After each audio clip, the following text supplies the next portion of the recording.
ఏమైందమ్మా? పడుకోకుండా ఏం ఆలోచిస్తున్నావు? అమ్మా ఈరోజు ఏం జరిగిందంటే వీళ్ళమ్మకు వేసి అని మన అమ్మ చెప్పింది. ఇలాంటి వాళ్ళతో ఉంటే చెడిపోతామని మన అమ్మ చెప్పింది. రా వెళ్దాం. మీ అమ్మ ఒక వేశ్య అని అందరు అంటున్నారమ్మా. వేశ్య అంటే ఏమిటమ్మా? చెప్పమ్మా నాకు. అయ్యో కరెంట్ పోయిందే. వేశ్య అంటే ఒక మంచి అమ్మ.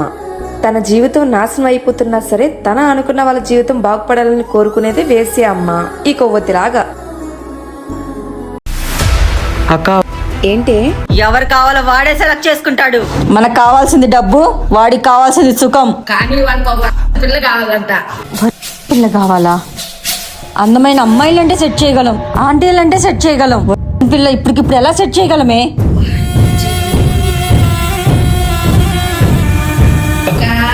నాకు అదే అనిపిస్తుంది.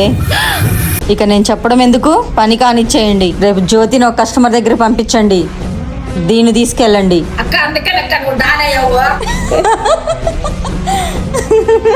ఎంత కుట్ర దాగుంది వీళ్ళు. వెంటనే ఈ విషయం అక్కకి చెప్పాలి. నా జీవితం నాశనం చేస్తారు, ఇప్పుడు నా కూతురు జీవితం కూడానా? అక్క పాపని కొన్ని తప్పించేద్దాం అక్క. ఇప్పుడు అలాగే బయట కాపలా కుక్కలు ఉన్నారు కదా, ఎలా ఎలా ఇప్పుడు? వైషు ఏది?